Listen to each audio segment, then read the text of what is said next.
Hello అండి, welcome to my channel. మన నచ్చిన గాజులు ఎవరి చేతికి ఏమో చాలా జాగ్రత్తగా పెట్టుకుంటాం కదండి. గ్రీన్ గాజులు అంటే ఎవరికైనా ఇష్టం. దానిపైన బుట్ట వచ్చేసి గోల్డ్ బుట్ట ఉందండి. చాలా చాలా బాగుందనమాట. నేనైతే ఈ గ్రీన్ కలర్ చాలా బాగున్నాయని ఇప్పుడు నేను చాలా జాగ్రత్త చేస్తున్నాను. శారీ మీదకి మ్యాచింగ్ కదా, అందుకనే ఇలా పేపర్ తీసుకొని చక్కగా పేపర్లో ఇలా మడత పెట్టేసి సాక్స్ కానీ లెగ్గిన్ కానీ ఇలా నేనైతే లెగ్గిన్ తీసుకొని కట్ చేసి ఇది లోపల పెట్టేసి ఇప్పుడు కాగితంతో ఎలా చుట్టానో అలానే చుట్టాను. దీన్ని చుట్టేసి ఒక రబ్బర్ పెట్టుకున్నట్టయితే హ్యాండ్ బ్యాగ్లు వేసుకుంటే కింద పడ్డ పగిలిపోవండి, చాలా జాగ్రత్తగా ఉంటాయి. మీకు ఈ టిప్స్ నచ్చితే తప్పకుండా లైక్ చేయండి. ఒకసారి మీరు కూడా ఇలా ట్రై చేయండి మీకు నచ్చిన గాజులు అయితే. మరొక టిప్స్ వచ్చేసండి, మనం రోజు యూజ్ చేసే మగ్గు చాలా మనం పట్టుకుంటే ఒక్కోసారి బంకగా లేకపోతే అస్సలు బాగోదు, చాలా మురుగు పట్టు ఉంటుంది. అలాంటప్పుడు నేను గింత లిక్విడ్ వేసి స్టీల్ స్క్రబ్బర్ తీసుకొని బాగా రుద్దానండి. ఇలా ఒకసారి మొత్తం రుద్దిన తర్వాత కడిగి చూస్తే ఎంత తెల్లగా వచ్చిందో అండి. ఒకసారి ట్రై చేయండి. పట్టుకుంటే అస్సలు బాగలేదండి, అందుకని ఇలా నీట్గా రుద్దుకున్నాను. మీరు కూడా ఒకసారి ఇలా ట్రై చేయండి.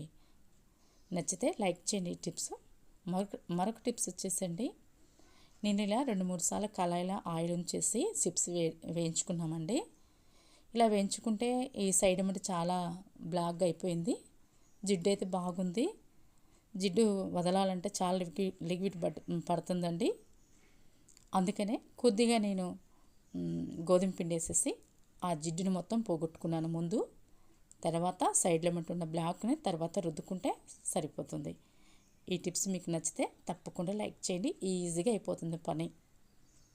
చూడండి, ఇంత కూడా జిడ్డు లేదు. మరొక టిప్స్ వచ్చేసండి, నాప్కిన్ మీద కానీ వైట్ డ్రెస్సుల మీద కానీ ఎక్కడైనా ఇంకు మరకలు కానీ ఏ మరకలు పడ్డా కూడా చూడండి ఈజీగా వదిలిపోతుంది. ఇప్పుడు మీరు చూడండి ఒకసారి, నేను విమ్ లిక్విడ్ పెట్టి రుద్దానండి. మనం అంట్లు రుద్దటమే కాదండి, ఇలా డ్రెస్సుల మీద పడ్డా నాప్కిన్ మీద పడ్డా కూడా విమ్ లిక్విడ్ వేసి రుద్దుకున్నా కూడా ఈజీగా వదిలిపోతుంది, మొండి మరకైనా కానీ. ఒకసారి మీరు కూడా ట్రై చేయండి. ఈ టిప్స్ మీకు నచ్చితే లైక్ చేయండి. మన దగ్గర చాలా బ్యాగులు ఉన్నా కూడా ఇలా అన్నీ ఒక దాంట్లో పెట్టేసి, నేనైతే ఇప్పుడు ఒక్కటే చూపిస్తున్నాను కానీ అన్నీ ఒకే దాంట్లో పెట్టేసి ఇలా మడత పెట్టుకుంటే సరిపోతుందండి. ఒక దాంట్లో ఒకటి వేసేసి ఇలా మొత్తం మడత పెట్టుకుంటే సరిపోతుంది. ఈ టిప్స్ కూడా మీకు నచ్చితే మాత్రం తప్పకుండా లైక్ చేయండి. మీరు కూడా ఇలా ఒకసారి ట్రై చేయండి.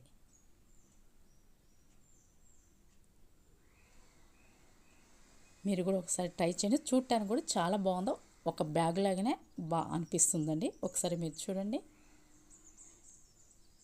నచ్చితే లైక్ చేయండి. మరొక టిప్స్ వచ్చేసండి, చిన్నపిల్లలు అయితే ఈజీగా మడత పెట్టచ్చు, కానీ మనం చిన్నపిల్లలే కదా ఎట్లా పడితే అట్లా మడత పెడతాం కదండి. అలా పెట్టకుండా చక్కగా నీట్గా 1 నిమిషంలోనే అయిపోతాయండి. ఇలా అటు ఇటు వేసి మడత పెట్టి చక్కగా పెడితే నీట్గా ఉంటాయి, మడత పడకుండా బాగుంటాయి. చిన్నపిల్లలే కదా అని ఎట్లా పడితే అట్లా మడత పెడతాం, కానీ ఇలా ఒకసారి మడత పెట్టి చూడండి. చక్కగా ఒకదాని మీద ఒకటి పెట్టినట్టయితే పిల్లలు తీసుకోవటానికి కూడా ఈజీగా ఉంటుంది, బాగుంటుంది. ఈ టిప్స్ కూడా మీకు నచ్చితే తప్పకుండా లైక్ చేయండి. మన ఛానల్ సబ్స్క్రైబ్ చేసుకుని ఎలా ఉందో కామెంట్స్ తెలియచేయండి. Thank you for watching.